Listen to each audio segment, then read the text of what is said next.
오늘 본문은 솔로몬이 지은 성전의 터전과 기둥을 보여줍니다. 구약의 성전의 터전과 기둥, 이 터전이라는 말은 집터라는 뜻인데 성전터라는 얘기겠죠. 이 구약의 성전의 터전과 기둥이 어떻게 신약의 교회와 교회의 터전과 기둥이 될 수 있을까요?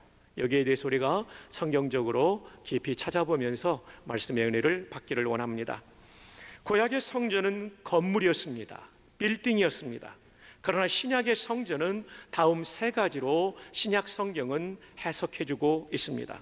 첫 번째로는 예수님의 몸이 신약의 성전임을 말씀해주고 있습니다. 요한복음 2장 21절에 그러나 예수는 성전된 자기 육체를 가리켜 말씀하신 것이라. 예수님의 몸이 성전이다. 왜일까요? 골로새 2장 9절이 해석해주고 있죠. 그 안에는 신성의 모든 충만이 육체로 거하시고, 성전은 하나님이 거하시는 집이었는데 예수님의 몸 안에 신성의 모든 충만이 그 육체 안에 거하셨기 때문에 예수님의 몸이 성전이 되는 것이죠. 두 번째로는 성도의 몸이 성전이라고 성경은 가르칩니다. 고린도전서 3장 16절에 너희가 하나님의 성전인 것과 하나님의 성령이 너희 안에 계시는 것을 알지 못하느냐.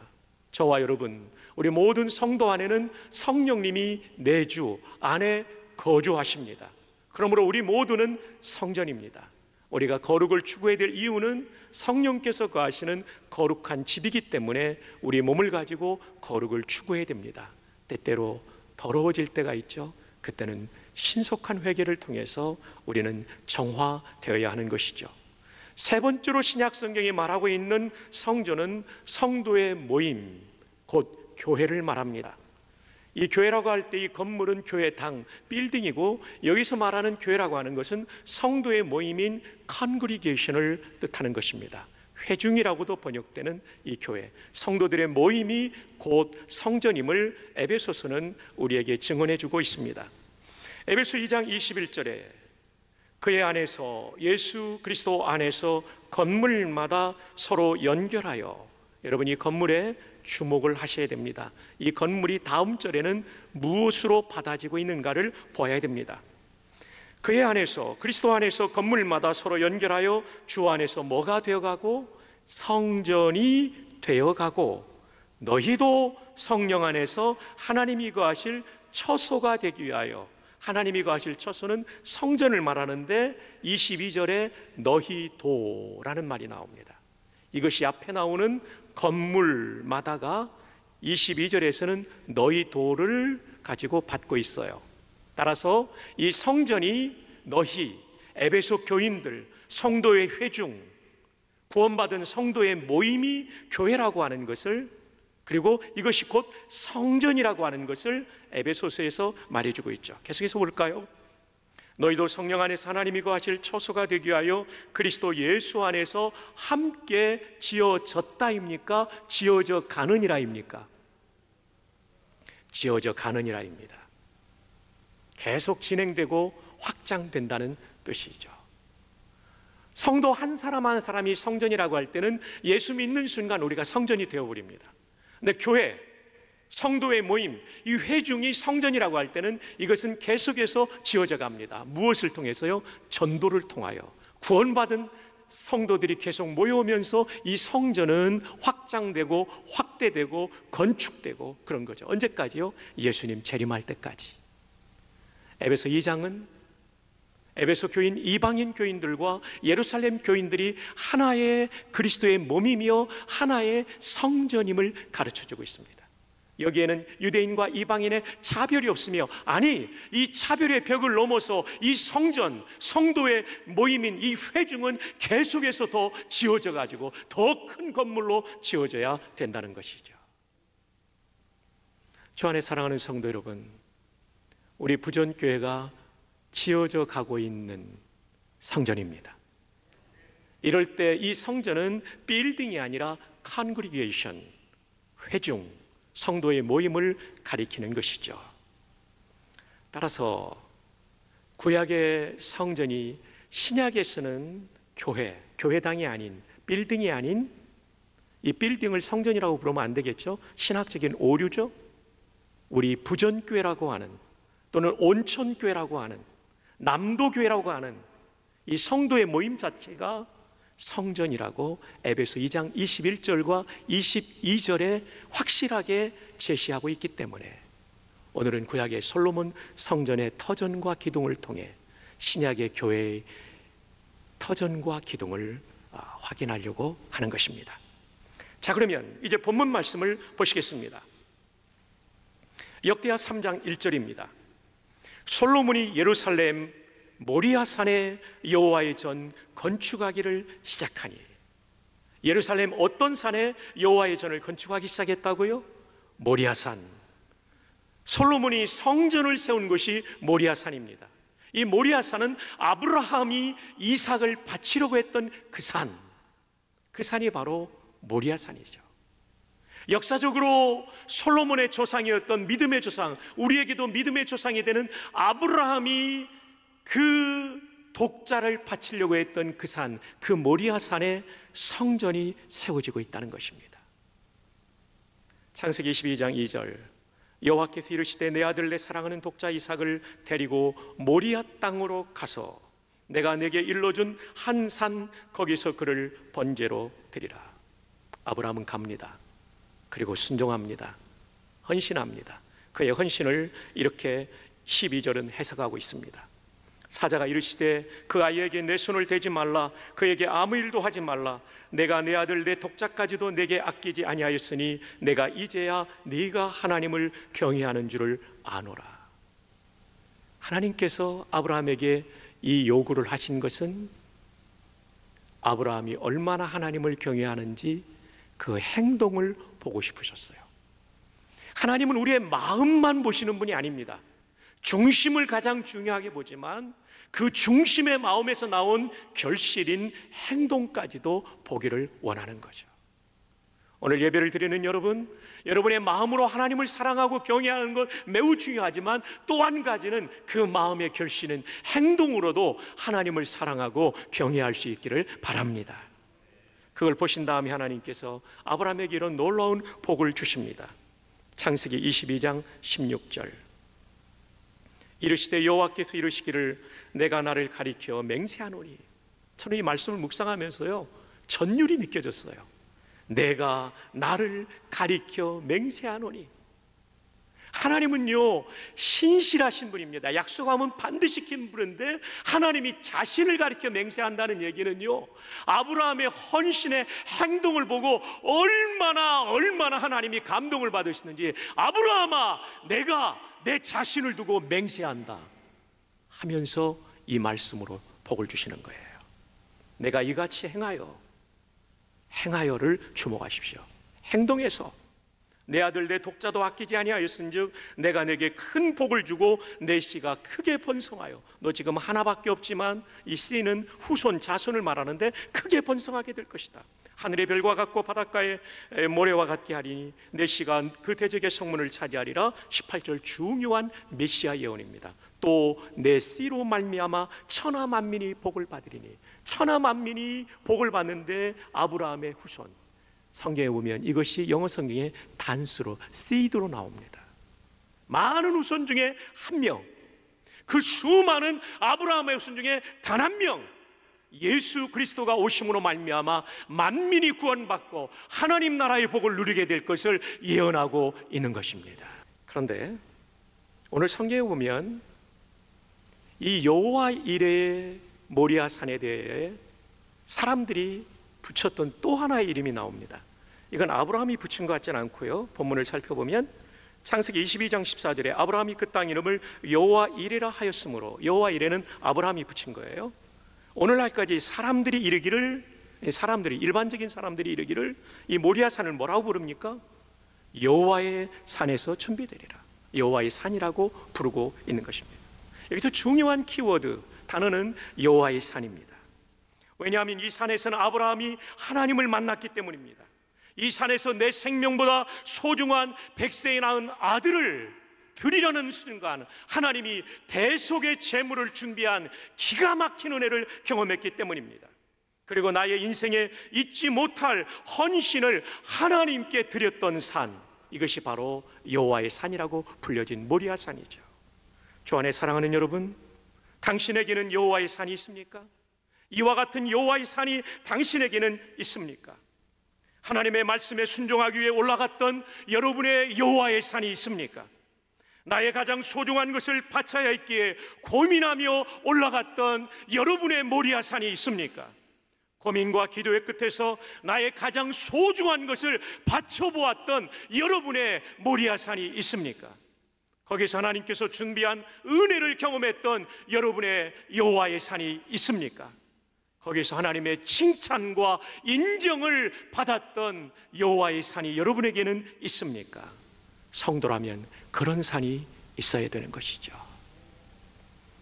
오늘 우리 부전교회가 이렇게 아름다운 교회로서 88년을 지내온 것, 거기에는 이 여호와의 산을 경험했던 믿음의 선배들이 있었기 때문입니다. 하나님을 만났던 그 산, 하나님의 말씀에 순종하여 헌신하게 하여 고민하며 기도하며 올라갔던 그 산, 그리고 나의 가장 소중한 것을 마침내 드렸던 그 산, 그것이 헌금일 수도 있고 봉사일 수도 있고 눈에 보이지 않는 무형의 그 어떤 헌신일 수도 있는데, 그 여호와의 산을 경험한 사람들이 있었기 때문에 오늘의 부전교회가 이렇게 좋은 교회가 될 수 있었던 거죠. 이제는 우리의 차례입니다. 우리 모두가 여호와의 산을 경험한 성도가 될 수 있기를 주님의 이름으로 축복합니다. 그렇게 된다면 우리 교회는 앞으로가 더 좋은 교회가 될 줄로 믿습니다. 교회가 교회되기 위하여, 성도가 성도되기 위하여 매우 중요한 것은 하나님의 말씀이 또는 기도하는 가운데 성령께서 내 죄를 지적하실 때 우리는 엎드려 회개할 때 살아날 줄 믿습니다. 쓰임받을 줄 믿습니다. 성도답게 될 줄 믿습니다. 교회답게 될 줄 믿습니다. 회개하느냐 안 하느냐가 사울의 길로 갈 것이냐 다윗의 길로 갈 것이냐를 결정하게 되는 것이죠.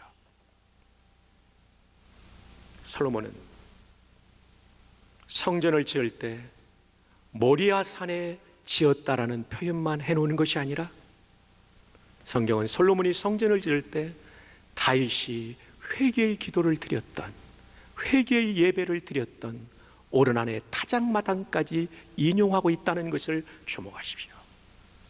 교회는 십자가 위에 세워지고 성도의 헌신 위에 세워지고 회개 위에 세워지는 거예요. 주 안에 사랑하는 성도 여러분, 우리 가운데 이런 고귀한 헌신과 이런 진정한 회개가 있다면 우리 개인의 삶도 교회의 미래도 하나님이 책임져 주실 줄로 믿습니다.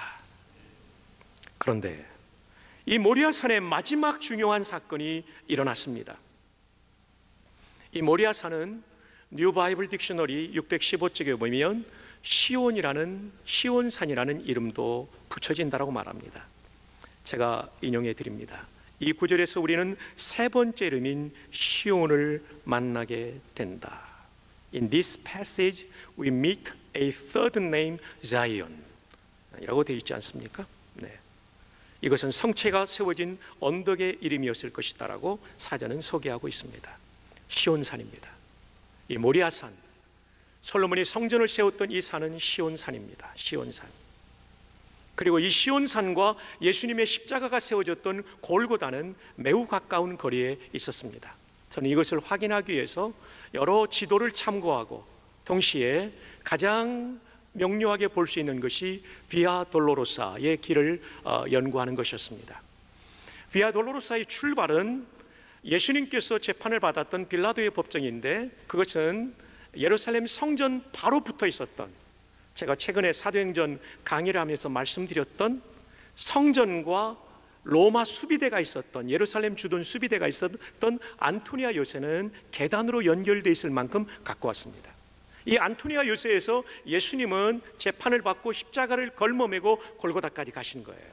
이 길을 우리는 비아 돌로로사, 비아는 라틴말로 길이요, 돌로로사는 고통, 슬픔, 고난투성이, 저는 고난투성이의 길이라고 부르고 있습니다. 왜냐하면 라틴어 수업 시간에 교수님이 이 단어를 가르치신 것을 기억하고 있기 때문이죠. 고난투성이의 길, 이 길이 600m입니다. 예수님이 십자가에 달리신 이 골고다 언덕은 시온산의 한 언덕이었던 것이죠.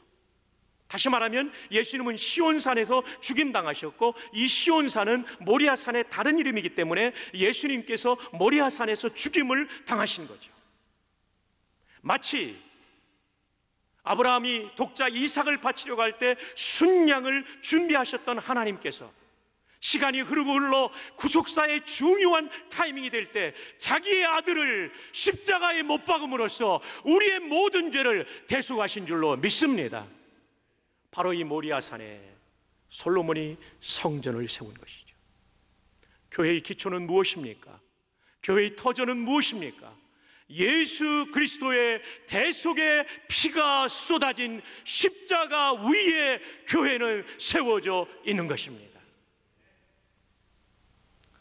지나간 88년 동안 우리 교회는 개혁주의 신학의 터대한 목사님들이 목회하셨고 강론하셨습니다. 그분들의 메시지의 중심은 언제나 예수 그리스도 십자가의 도 부활의 복음이었습니다. 저도 마찬가지입니다. 앞으로 100년, 100주년이 될 때까지, 아니 100주년을 넘어 주님이 오시는 그날까지 우리 교회는 이 십자가의 도라고 하는 교회의 토대가 흔들리지 않는 교회 되기를 주님의 이름으로 축복합니다.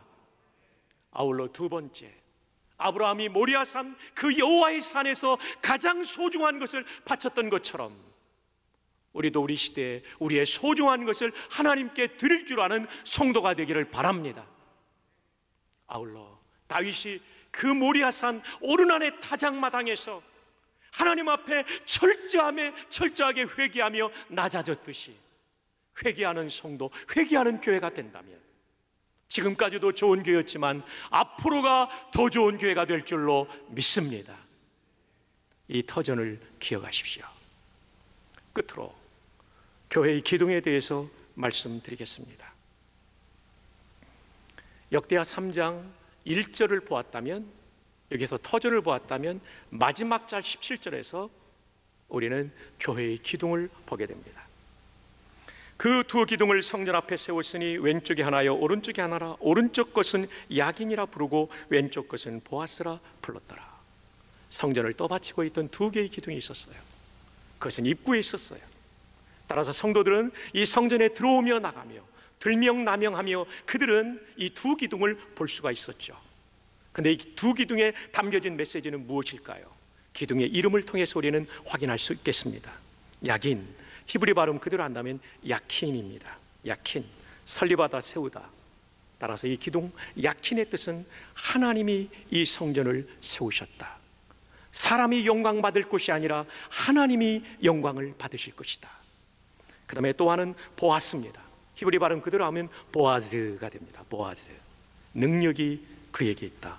하나님께 권능이 있다는 뜻입니다. 사랑하는 여러분, 우리 교회는 지나간 88년 동안 수많은 성도들의 헌신 가운데 세워진 교회입니다. 그러나 잊지 말 것은 우리 모두는 도구에 불과했고 하나님이 하신 것입니다. 여기에 대해 솔로몬은 성전을 건축한 다음에 이렇게 하나님께 찬송을 드리고 있습니다. 역대하 6장 4절, 왕이 이르되 이스라엘 하나님 여호와를 송축할지로다. 송축은 무릎 꿇고 하나님을 높여드리는 거예요. 왕이신 하나님께 종의 자세로 찬송하는 거예요. 여호와께서 그의 입으로 내 아버지 다윗에게 말씀하신 것을 이제 그 다음 여러분 주목하셔야 될 단어가 그의 손으로 이루셨도다. 하나님의 손으로라는 얘기는 하나님이 직접 손으로 잡고 이 성전을 건축했다는 것입니다. 그러면 솔로몬은 뭡니까? 도구로 쓰임받았을 뿐이에요.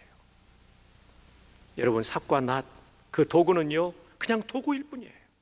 주인의 손에 붙잡힌 바 될 때에만 낫으로 역할, 삽으로 역할, 망치의 역할을 할 수 있는 것이죠.